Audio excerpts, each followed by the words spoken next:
Thank you so much. My day job is I teach philosophy.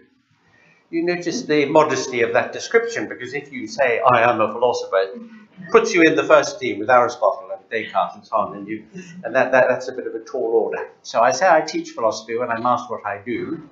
Cab drivers, when I give them that answer, almost immediately ask me what the meaning of life is. And I always tell them that I know the answer. Not that I came up with it, but that the philosophical tradition provides us with that answer. And in the course of what I will be saying to you this afternoon, that answer will emerge, because it is very intimately connected with the question of our autonomy, our self-direction in life, and the way that the purpose of our lives gives them significance. But you will know that philosophy is the adventure of careful, rational, systematic thought, trying to make sense of things, to dig down into the assumptions that shape our lives, trying to discern those values that bear scrutiny and which, if we accept them, can shape and colour our lives in very productive ways. Most particularly, of course, given that we are social animals, in our relationships with one another, because good lives have at their heart good relationships.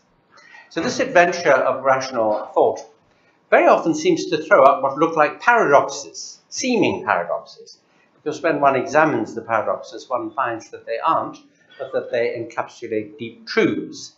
For example, I always begin by telling my students the anecdote about the two old ladies heard on the Glasgow bus, one saying to the other, "My dear, you must be philosophical about this. Don't give it another thought." Which actually captures something from one of the richest and most wonderful traditions in ethics, which is the Stoic tradition. You may remember that Stoicism was, for half a millennium, the outlook of educated people in the Hellenic and Roman worlds. And it was a view, even if people didn't subscribe to other aspects of the Stoic philosophy, like its metaphysics and its logic and so on, but nevertheless really captures something that we think of, those of us who spent part of our childhoods anyway reading about ancient Rome and all its great heroes, something about that kind of spirit. Because the Stoics taught this, that with respect to those things that one can't do anything about, tsunamis and earthquakes and overwhelming disease or aging, we must try to face them with courage and bear them with fortitude. But with respect to those things that we have some degree of control over, our own appetites, our own fears, our own desires, we should try to achieve some degree of self-mastery. And if we can live with courage to the outward and self-mastery towards the inner, then, they said, we will live with nobility. And that was the Stoic view. And that is what one old lady meant when she said to the other old lady on the Glasgow bus, "Don't give it another thought." What she meant was, be stoical, have fortitude, be brave, have courage. And of course, that is a great gift, to be able to teach oneself how to have courage. None of the great thinkers in the philosophical traditions of any of the world's civilizations have ever said that it's easy to be courageous.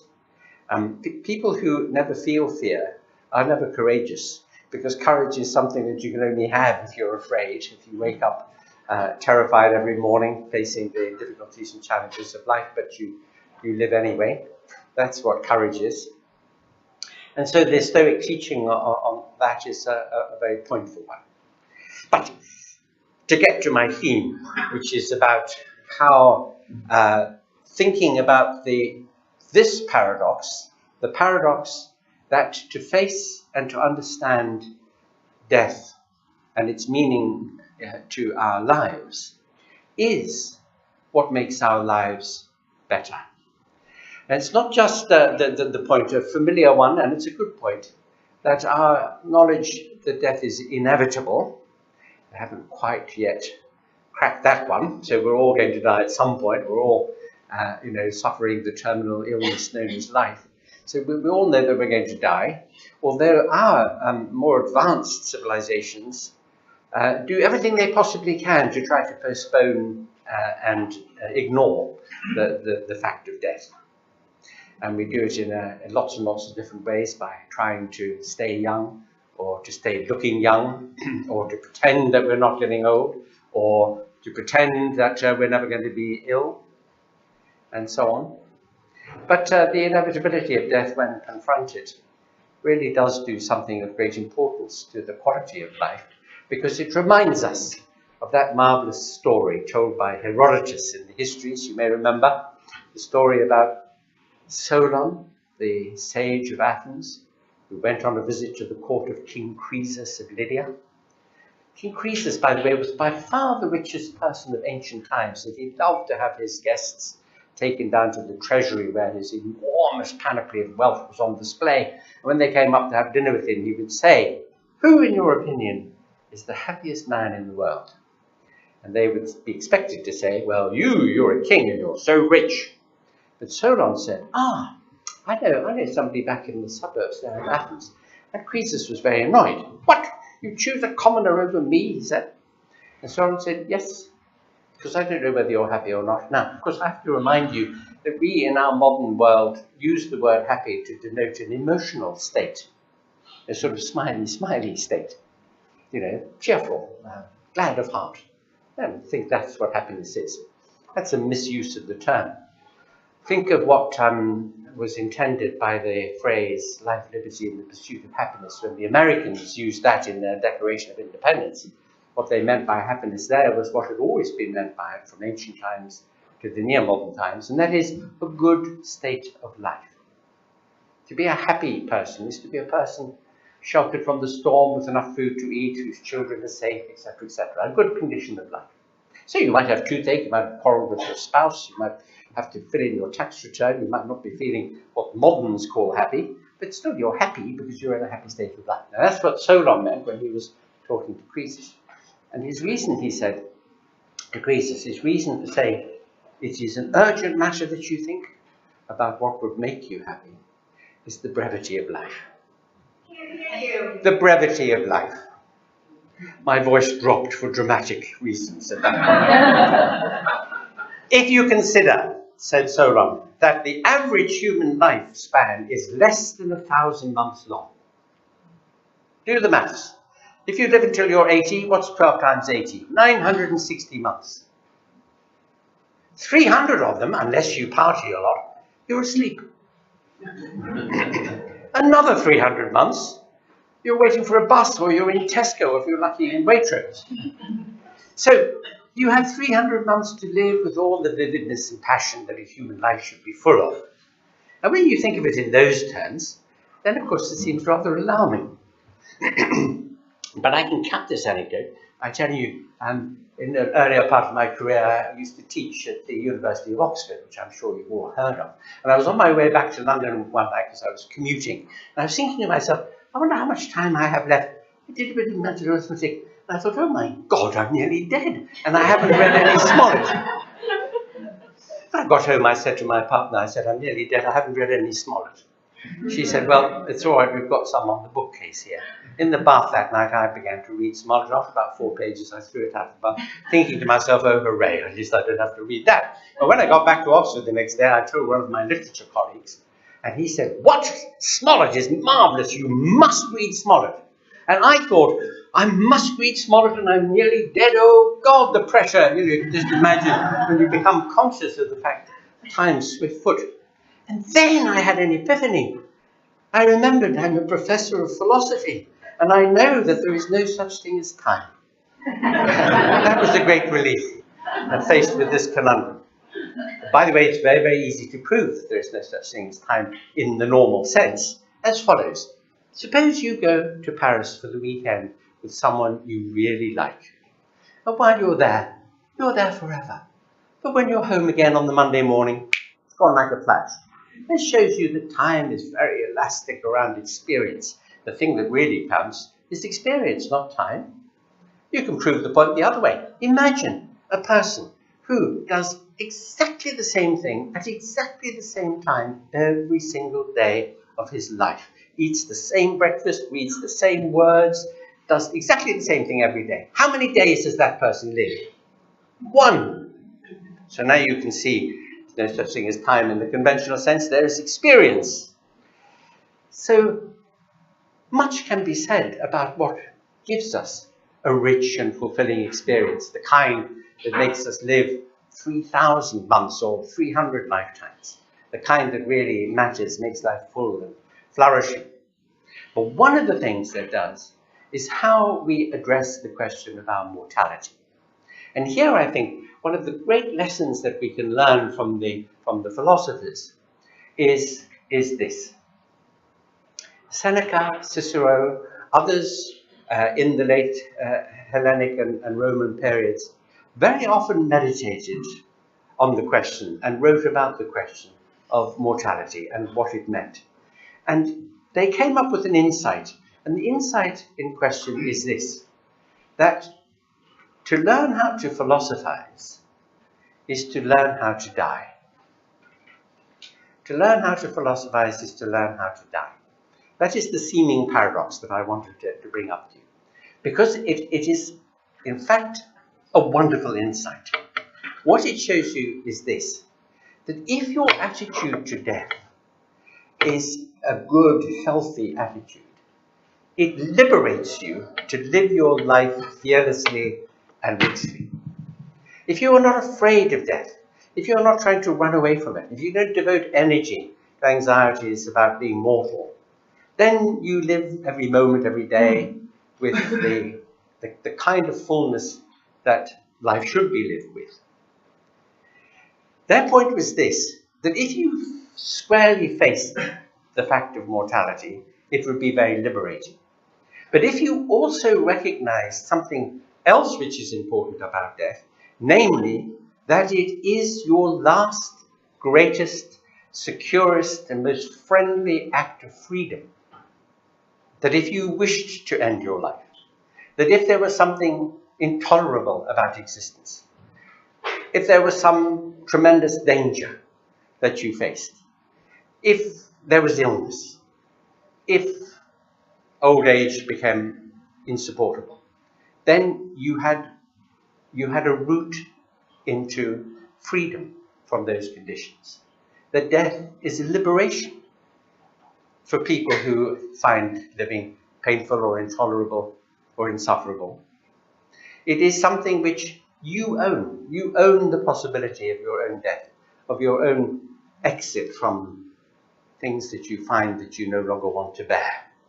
And once you know that, they said, this is that both Seneca and Cicero wrote on this matter, they said once you realize that you have the key to an ultimate freedom, you fear nothing any longer.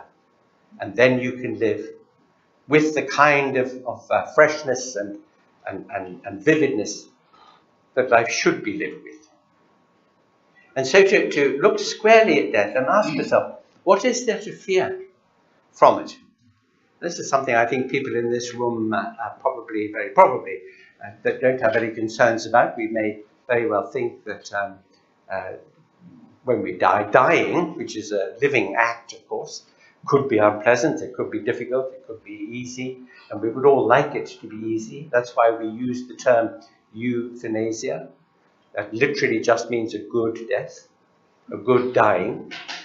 But death itself, the state of being death, is no different from the state of being unborn. I don't know whether you kicked up a fuss before your parents conceived you, but you're scarcely likely to do so after you've died. There's no difference.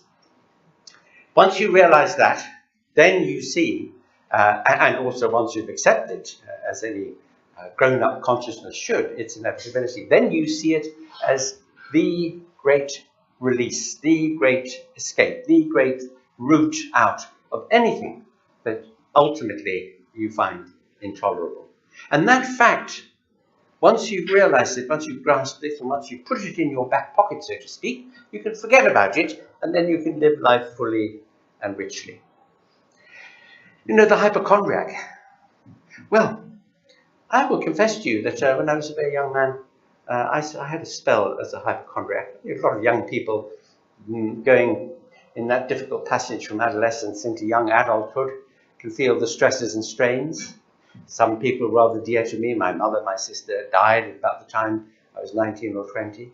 The frailty of life, the very thinness of the thread, as it seemed to me at the time, that held people from slipping over into a completely different kind of existence, that is my own, an existence without people that I cared about and so on. I think it unnerved me for a while, and I used to take my pulse when nobody was looking, and every now and then it would skip a beat, and I'd think, oh my God, I'm going, you know. And I do remember one hilarious night when I woke up with a very sharp pain in the middle of my chest, and I thought, this is it. And I rather cautiously elbowed a very nice person who was next to me, and she said, what is it? And I said, I think I'm dying. And she, you know, that way that you are when you really don't want to wake up, said, oh, really? Like that, you know. I said, yes. You know, I'll sue if I die, you know, why don't you get to wake up? She said, why don't you sit up? And I said, no, because I thought if I did, it would precipitate something awful. She said, go on, sit up. So I did. That was a nice burp, and I felt perfectly all right to get up. I began to realize that actually what the problem was not that I didn't want to die or that I was scared of dying, but that as a young, ambitious man, I hadn't yet done some of the things that I wanted to do. That was the thing, that I was afraid of not being able to complete things that I wanted to do. And that generalizes. You know, you have quarrels with your family, you fall out with a friend, there are things left undone that you ought to have done. We're all familiar with that phrase. We should, I think, consider what it is that makes us cling on to life, other than the natural, normal human anxiety about you know, those residual fears we have that we might meet with something after death, the undiscovered country. So this sense of being afraid of dying because one is not living properly and fully is exactly what the philosophers meant when they said to think about what death means for life, and to be able to grasp it, see it clearly, put it in your back pocket, then you are liberated to live. If you felt, supposing you felt that you were under a law which meant that you could not escape your sufferings, supposing there was a law which said no matter what your state of health, the extent to which some devastating illness had reached, you would never be allowed to leave it. You're not allowed to die. Every effort has got to be made to keep you alive, no matter how much you're suffering. That would be a terrifying prospect, wouldn't it? It would be a terrifying prospect to be a prisoner of life, even in its worst dimensions. Think of it this way. And this, in fact, arises from an argument that we put in the case of Diane Pretty many years ago, when her request that her husband be allowed to help her to die and not be prosecuted afterwards. You remember this case. It's going on for more than 15 years ago now. And I remember writing an amicus curiae brief for the House of Lords, or which it was then, on this case when it reached the House of Lords, and pointing out that we had been arguing in favour of her right under the Human Rights Convention to privacy, to autonomy, to making a choice. And because she was physically incapacitated, she needed help, and therefore she was being denied her right. 1962 Suicide Act had taken away or decriminalised the illegal life, but she wasn't able to do it herself. But I wanted to add to this argument another consideration, which is that all human rights regimes have in them a provision about a right to life. And I wanted to argue that a right to life is not a right to mere existence. That if I lock you in a tiny little cage and I feed you on bread and water and I keep you in the dark, you're alive, but I can't claim to be respecting your right to life. Because if you think what a right to a life is, to be a living, breathing, moving, choosing, relating human being, that's what a life is, a life of a certain minimum quality. And that once that quality is gone, once the meaning to oneself of one's existence is gone, what one then has is a right to die. And it seems to me as clear and as simple but as deep a point as that a right to life is a right to a minimum quality of life, and that the absence of that quality triggers the right to die. Now, we're all familiar with various arguments. The point I'm putting is an extremely general one here about the autonomy of the individual, as was regarded by people like Seneca and Cicero. They took it that a person had a right to end their lives at any point that they chose. And indeed, that is the situation that prevails for most of us now. None of us need to be helped by a physician to die. I'm a member of Dignitas, so when the time comes, I'm on a plane, EasyJet, off to Switzerland. But you don't need it. You could find a high building if you weren't going to make too much of a mess and upset other people and so on. That's a consideration which one always has to have in mind.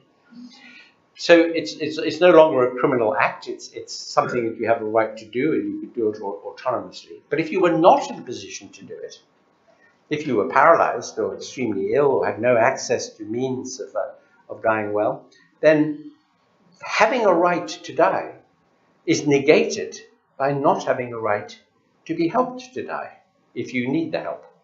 That's a further consideration. In other words, the jurisprudence, the philosophy of this becomes richer and more complicated when you understand what some of the entailments are of thinking about according people this right. If people have a right to die, then assuredly they have a right to be helped to die if they can't do it for themselves. Now, we think in our modern world about the kinds of difficulties that come up when we discuss the right to die. For example, our anxieties about vulnerable people, elderly people, disabled people, being persuaded that they're a burden and being asked to consider dying, committing suicide, or being helped to die, precisely because they're a burden. It may not be a burden to themselves, but to other people. And we want to protect people from that. It seems to me, without really having to go into the arguments, that it must be possible to ensure that that doesn't happen. It must be possible. It's not outside the wit of humankind to devise checks that would enable us to protect people who are vulnerable and to find out whether they really do have an autonomous wish to die. In the case of the background argument, the argument that says somehow or other the thought of people electing to die, let alone the thought of allowing them to get help to die, is rooted in a sort of position of anathema. This great anxiety that we have to live and to postpone death and to avoid thinking about it has its roots in a complex and very often undiscussed aspect of our thinking about the nature of the good life.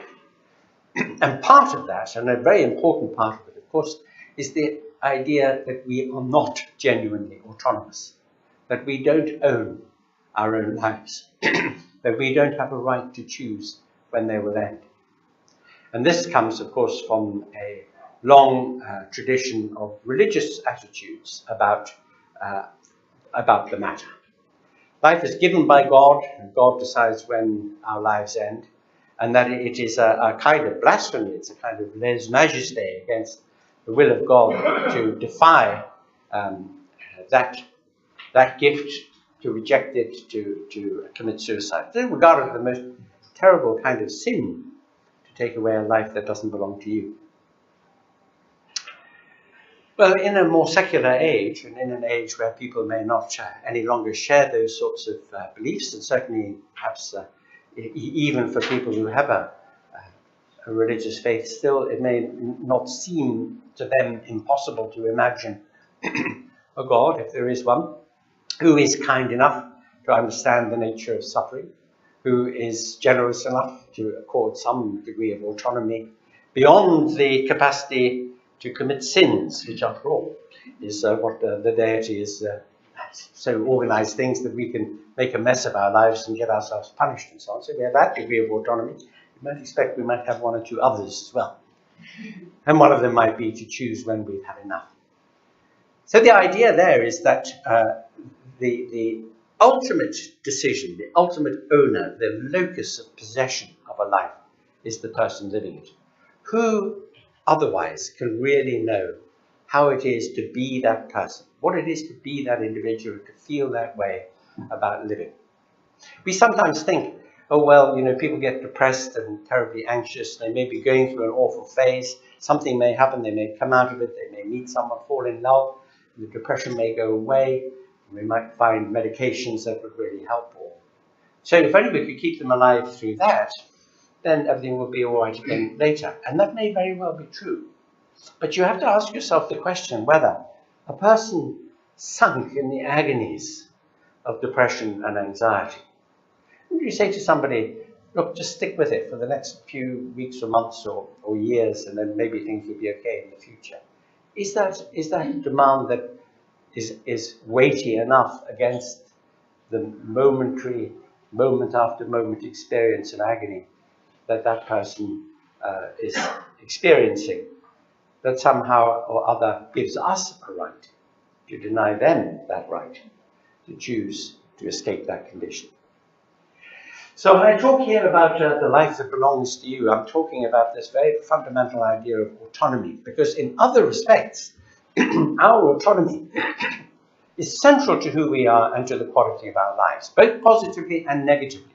The negative sense is that our autonomy makes us responsible for what we do, including the harms that we do.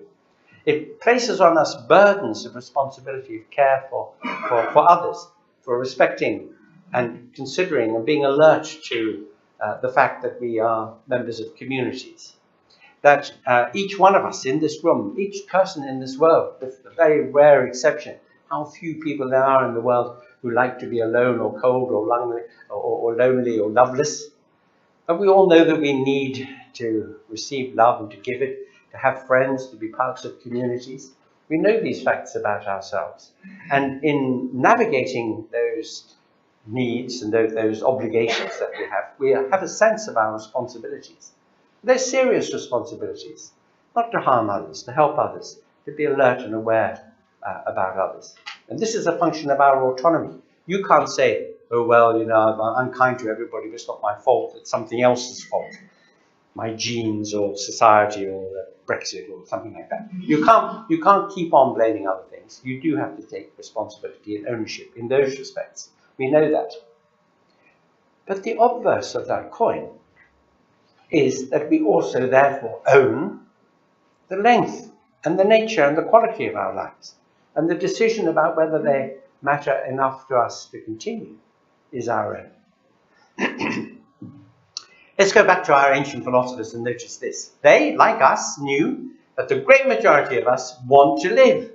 We want to live, we want to love, we want to go out to dinner, we want to read the winning book of the Booker Prize. We want to, there are things that we relish about our lives. There are also plenty of things that we're fed up with, especially at the moment, that's true. But on the whole, we relish our lives, and we're not all of us going to rush off like a bunch of lemmings and hurl ourselves under the nearest bus passing down the Euston Road. But we would like to be able, if we choose, and if we need, to call it a day when we, each of us individually, wants to do so.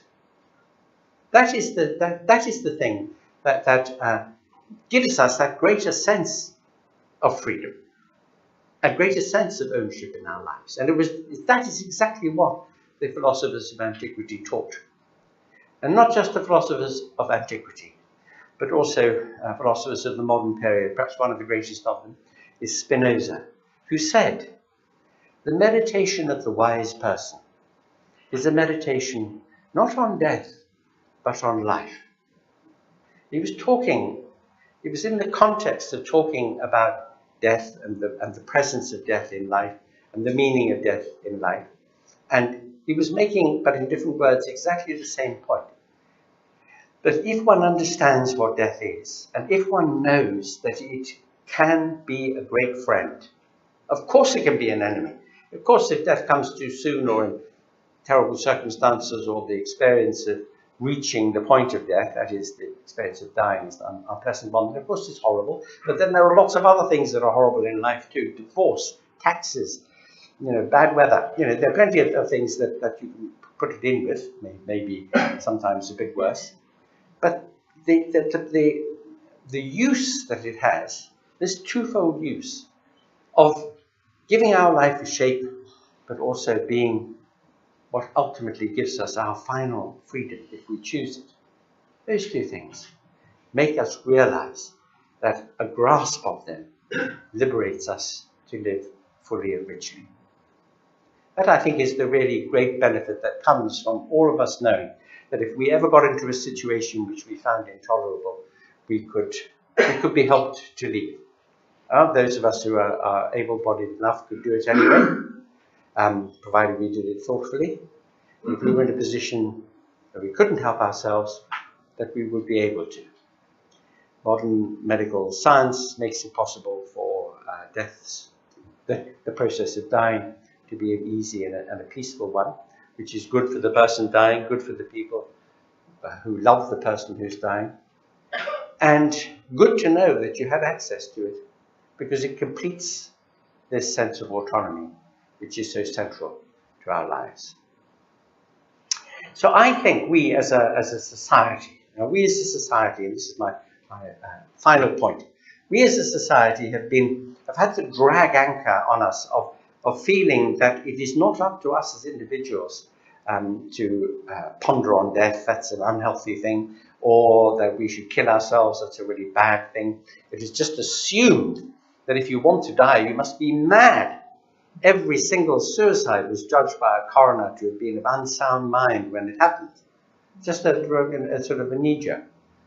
Whereas many of those people who chose to leave life because it was no longer of the right quality for them, or because of the agony, and my God, some of the physical and psychological agonies that are open to us imaginative, sensitive creatures, I think everybody in this room knows them, knows about grief and loss and pain and illness and fear.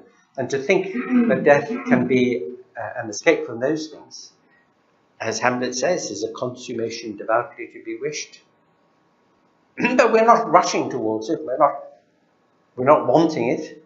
We're wanting the possibility of it in case we need it. That is the great thing that really in itself represents freedom. So the drag anchor on us has been a long tradition of religious presumptions against our entitlement to take our own lives or to end our own lives when we feel that we no longer want to live them.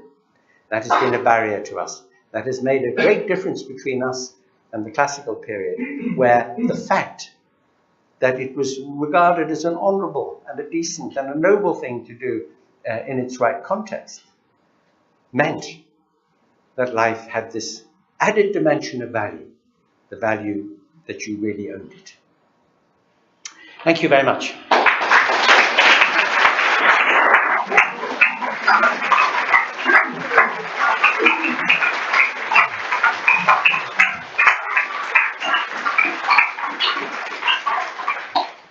Okay, thank you very much for a very stimulating talk. We've got some time for questions, and I believe we have a roving mic who happens to be next to the first hand that went up. So let's have the first question.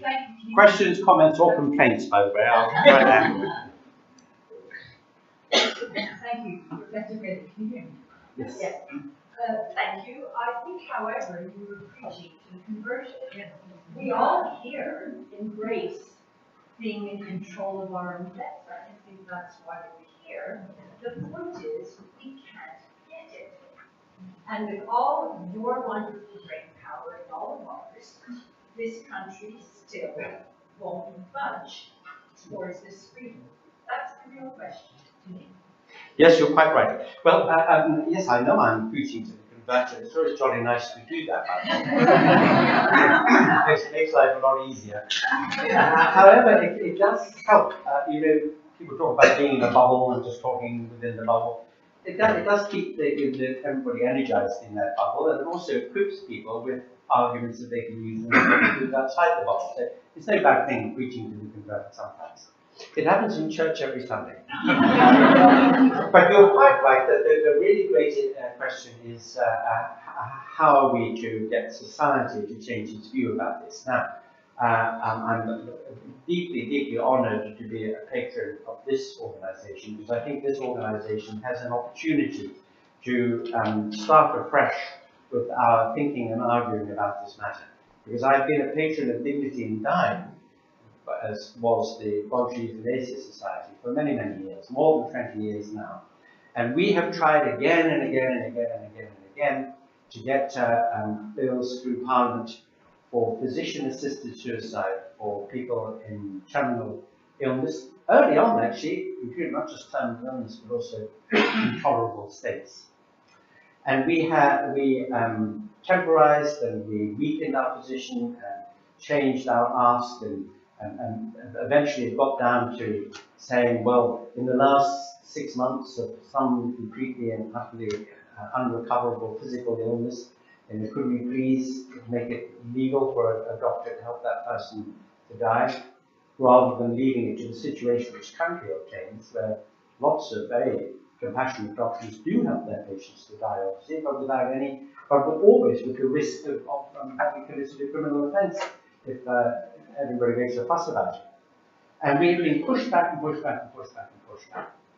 It is always a mistake to aim for 50, hoping you're going to hit 25 and hitting 0. You should go for 100. Yeah. And you should make the case as robustly and persistently as possible. And you have to somehow or other keep faith. None of us may be here by the time we get society to change its mind. But there comes a point in a great conversation that society has with itself, where suddenly a tipping point is reached. We know that we have a majority of people on our side. If you stop people in the street and you ask them questions, would you like to be able to choose to die, to be helped to die if you were, things were really, really bad? The great majority of people, as we know, would say yes. The thought of being kept alive or of not having that escape is horrifying when people really address it. So keep the argument going, keep it going, keep it going. It may seem as if you're banging your head against the brick wall, but suddenly there's a chink of light, then a tipping point is reached, then there's a cascade effect, and things can change very rapidly.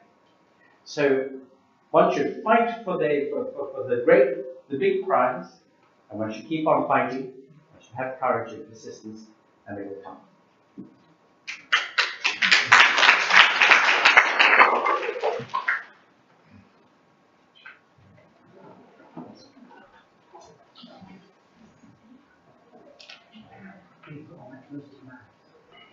And it's hardly surprising as a philosopher, you put a lot of emphasis on rationality and logic and making a choice. But as I get older, I increasingly become aware that myself, my friends and society are really influenced much more by unconscious attitudes and behaviors. I wonder how we should be taking more account of that. How could we do that? You're absolutely right, of course, that the vast majority of people, if not indeed all, are really motivated and impelled by non-rational aspects of themselves, by their feelings, their attitudes, their emotions. Now, the process of education, you look at somebody who spent his life in education, and you would think I would be mad to do so if I thought that rationality had no role to play at all. And you're quite right that it doesn't play the kind of role where people sit down and do a sort of logical deduction and say, oh, I think I better kill myself now, not wanting to. But here's the thing. Think of very, very small kids. They are anarchists. And the process of bringing up a child is the process of trying to educate its emotions, trying to make its rationality connect up with its emotions enough for it to restrain itself or suppress some of its more anarchic, angry, greedy kind of emotions, and to direct and channel the more positive emotions in ways that would be fruitful. So the education of the emotions, the education of our sensibilities, getting our feelings to be moving in the right direction, changing our attitudes, that's an important part of the great debate. You're dead right that you couldn't give a syllogistic reason to people who are not convinced already, and hope that that might change their minds. That doesn't happen very often.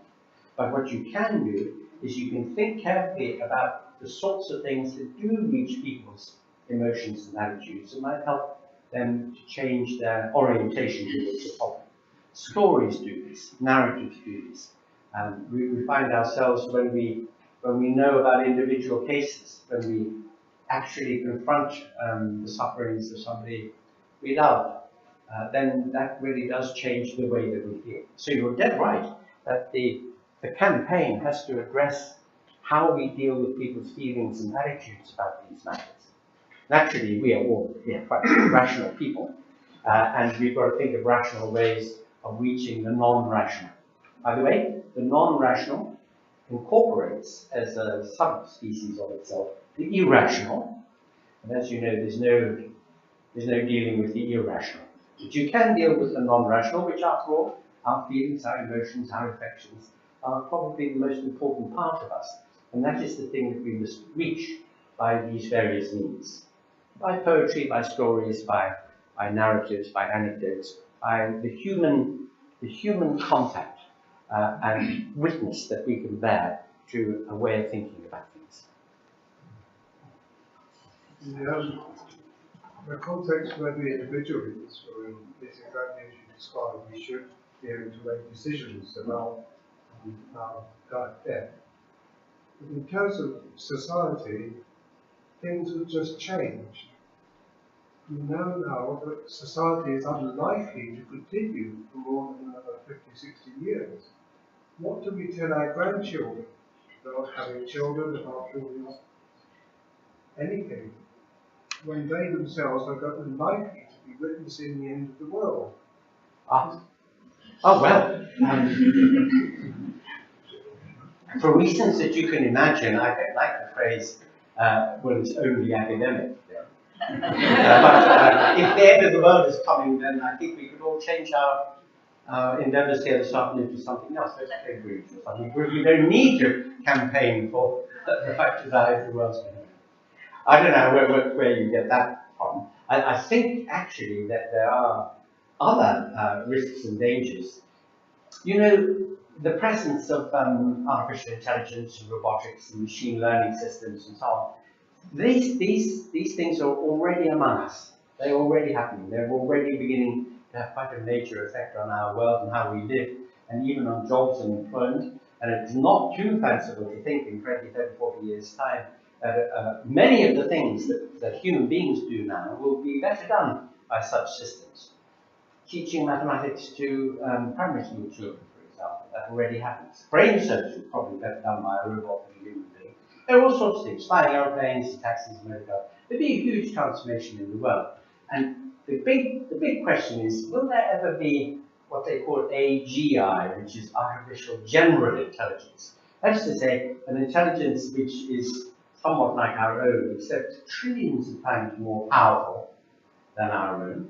And this is predicted because if we were to make a system as a bit more intelligent than ourselves, it would very quickly build a system even more intelligent than itself, and so on, exponentially. So within a matter of hours, there would be this absolutely super-duper AI system, which would think to itself, what is the most annoying, irritating, and destructive thing on the planet? Answer, human beings, and it wouldn't take it very long to hack all the systems and get rid of us all, and then we wouldn't have to bother about this. But on the assumption that humanity will continue for a while, and wanting human beings to live in circumstances of genuine autonomy, we have all the technology, the medical technology, and so on, that would now make it unnecessary for as many people to die in pain or suffering or mental agony as happened in the past.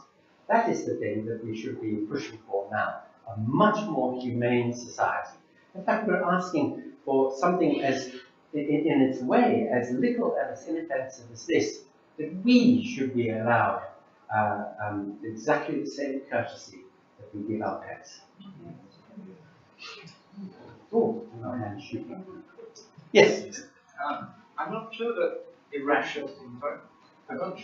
irrationality is in general population is the obstacle, because as you said, about 80% of people are very much in favour of broadly what MDMD is about.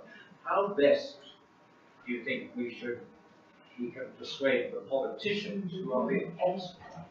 I mean, it seems to me that a lot of them are terrified of the churches who have grossly exaggerated power in society, and some of them are just don't like to stick their heads above the parapet, so they know that they'll get bombarded with letters from the usual suspects, and that must be even worse nowadays.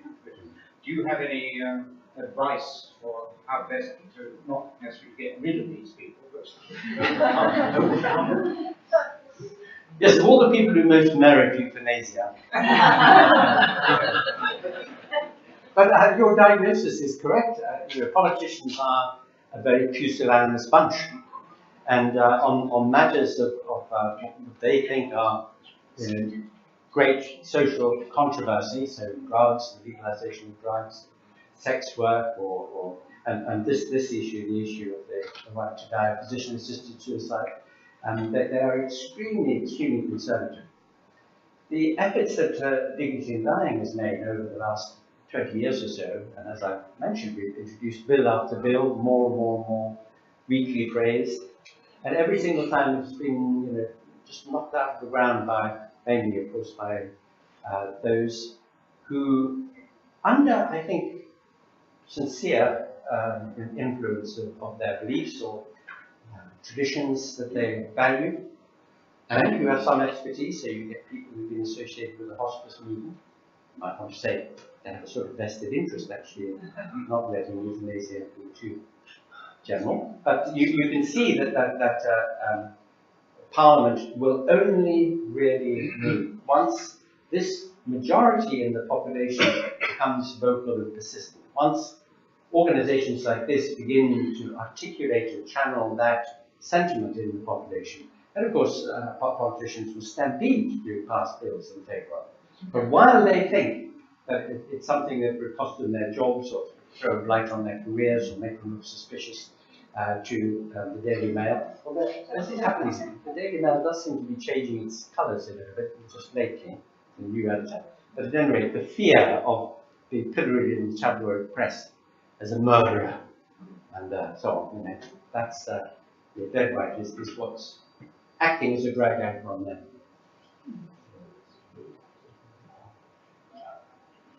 Hello, am I audible? Hearing them. Thank you. Yvonne Barley. I put my 3 4 years and 10 in the bag, and I have thought these things through and have my plan, my advance directive, my family know, etc., etc., etc. And I'm just going to share an experience I had with you because it was an opportunity outside my normal circle. I had a symptom, was invited to go to a hospital for investigations, cardiac investigations. And in the, on the bed, in the gown, I was given the contra things that might happen. And the final one was cardiac arrest. But don't be worried, because we've got all the stuff here. And I said, oh, well, should that happen, it is my wish not to be resuscitated.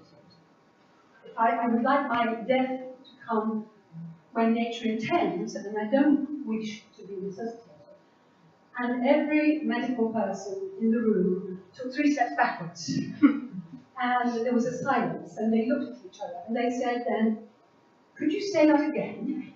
So I repeated it, and they said, yes, we understand, but there'll be a lot of paperwork to do. And truly the cardiology department came to standstill for half an hour whilst we found it, which I was sorry about. But I explained my rationale, and they were interested. Now, I've moved along from that, and having come to the outcome of those things and been offered medication, I have decided not to take it. I have also given up screening activities, osteoporosis, breast cancer.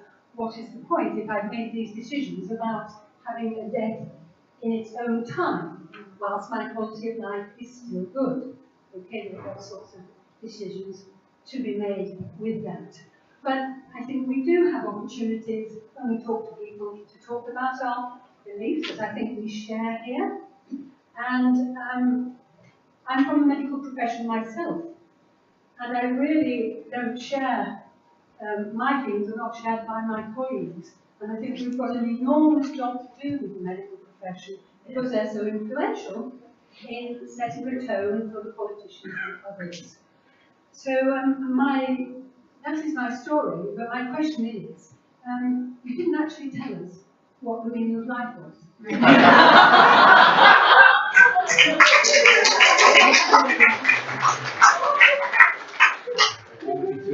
Well spotted.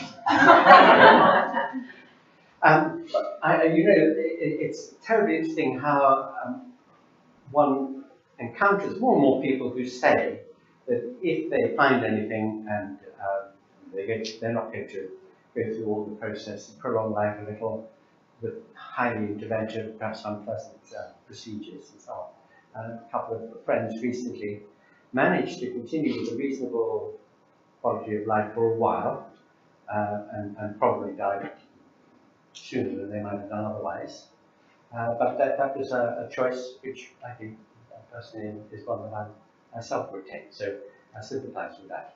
Okay, on the meaning of life. Well, when taxi drivers ask me, they say, all right, governor, what's the meaning of life? By the way, I'm often amused by the little pause between telling a taxi driver that I teach philosophy, or that I'm a professor of philosophy, and that question, because you know that he's thinking to himself, thinking, what the heck does a philosopher do when he gets up in the morning? But you know what a plumber does, or a doctor or something, but a philosopher? The answer is yes, by the way. Anyway, so I say, I know the answer to that question, what's the meaning of life? And it's this, that the meaning of your life is what you make it. There isn't one thing which is the meaning of life, but which is something that each of us individually has to create, has to make, has to seek out of one's own degree of self-understanding or sense of one's capacities, talents, desires, and interests. And also, one has to be able to make a good case for one's choice. I mean, after all, if you thought to yourself, I think I'd be a pretty good murderer, well, you'd find it quite difficult to make a case to other people that that was a serious and responsible choice. So, you know how it is when your best friend comes and needs advice and you try to be as good a friend to them as you can be and to be sober and well-judging. That's the moment when one should be sober and well-judging about oneself and making a choice about one's aspirations and goals. But whatever they are one's own. It's a feature of this autonomy and responsibility one has. The great Socratic answer to the question, how should one live, what should one be, was one should live the considered, the chosen life. And that simple seeming remark is extremely profound and also very subversive, because the vast majority of people for most of history have been told that there is a one-size-fits-all question of what the meaning of life is. All the great ideologies, the great political systems, and the great religions have all said, we know the truth, this is how to live, this is what to do. But actually, it's each one of us. There is many meaningful lives as there are people to make them. I know you were reading Albert Camus in the bath last night, weren't you? You remember his essay, The Myth of Sisyphus. He asked the question about Sisyphus, that mythological chap who had to roll a boulder up a hill and could never get it to the top and roll down. He was condemned to do this for all eternity. And Camus asks of him, could he have a meaningful existence, even though he is in this absurd and relentless situation? And the answer he gives is yes, because he could choose what the meaning of his life is. Our first question is actually asked a question about how we actually set about campaigning. Somewhere I think I'd like to bring us back to that. It occurs to me, looking around, that the vast majority of people in this room are somewhere around the same age as I am. Maybe a few are older, maybe a few are a bit younger. But to me, I wonder how we can actually get much, much younger people involved in this campaign. Because they campaign with a passion and an energy that is actually very different from the sort of passion and energy that we bring up. I think you've only got to look at the the campaign that came up from those young people around gun violence in the United States, just how powerful they could be. And I wonder if the answer does come from a little bit from what you were saying about not only using facts and figures and calm, logical arguments, which we do need, but also employing narrative and other things like that. I think particularly to try and bring in the passion and energy of young people. Right, well, on the one hand, you might seem to be on an absolute winner with the name MDMD, which sounds like a kind of thing you use at a disco to keep you going, you know, sort of party. You have people young people signing up in droves if you. But on the other hand, young people don't think about death. They're going to live forever. They feel immortal. And then the very thought of death and anything associated with it seems awful. Therefore, remember an anecdote told by, who's that?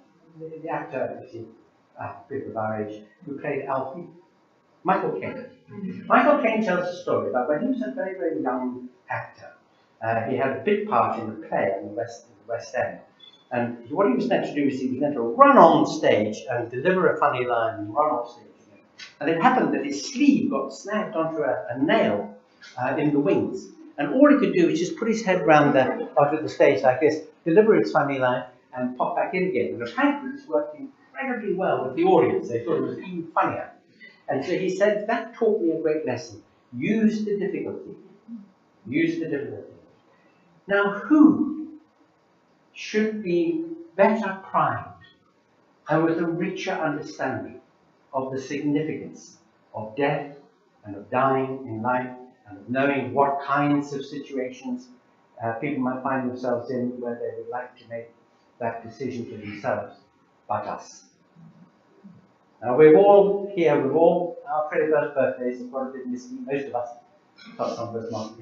So we're in a very, very good position to say, experto crede. Believe the expert. We're people who are closer to the end of life and who have gone through the experience of seeing others whom we love and care about die either happily or unhappily and so on. We want to speak out. We from our generation want to say this could be one of the great gifts that we give ourselves as a humane, rational, grown-up society, is an easy, good death that we choose, that we are not the prisoners of the bad aspects of life, of old age. You know, they say old age is not for the faint-hearted and so on. We all know why. That we are in a better position to know than other people. You're right that it's really grand to have all the young in their energy and their enthusiasm, but they're much less likely to want to sign up for a campaign like this. That is why the average age here is a bit above 25. So you can see that we're going to speak with the voice of authority and experience, capitalize on it. Let's use that fact about it. We can lead the way. The House of Lords. It gets through the House of Lords because they're all that much older than the present get through the House of Commons. Yeah, yes, exactly. There's a very good point made, which is that the debates about these matters tend to be better received in the House of Lords than in the House of Commons. You all know the great story about the House of Lords. A member of the House of Lords dreamt once that he was giving a speech there, woke up and found that he was. So.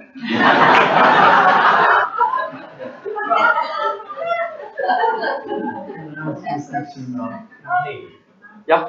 You gave us a very vivid picture of a human being in a cage in a dark place being fed bread and water.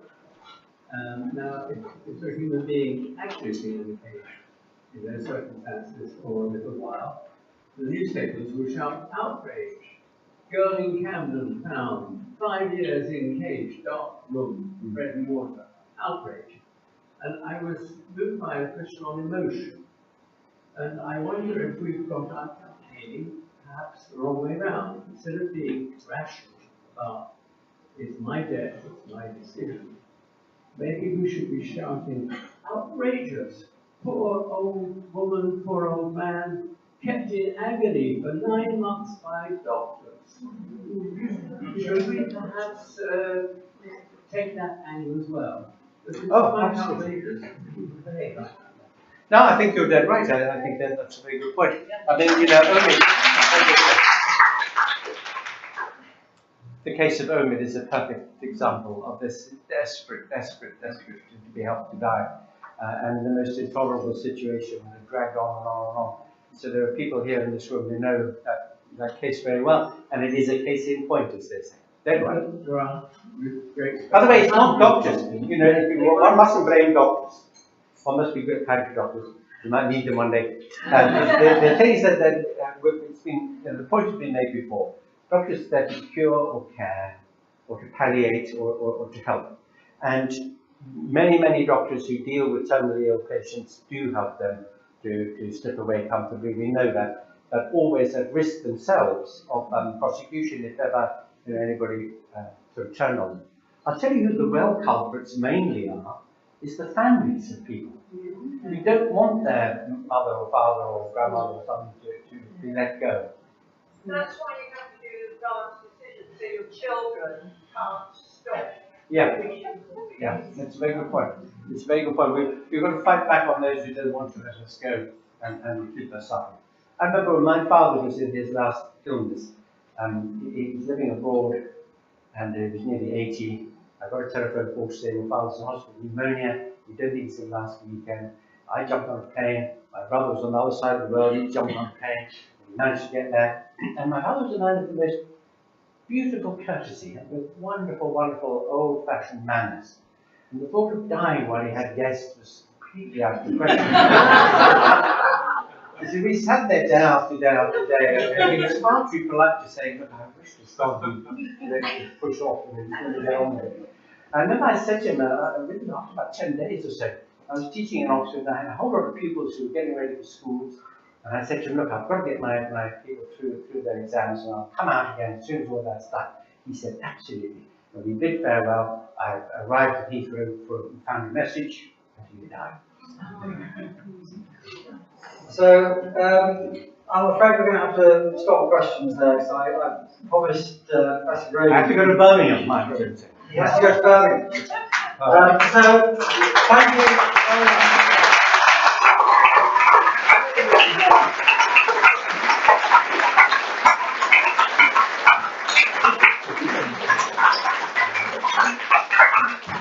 Obviously, a lot to think about there. Some very good questions. I'm sorry we didn't have time for more questions, but that's the way it is.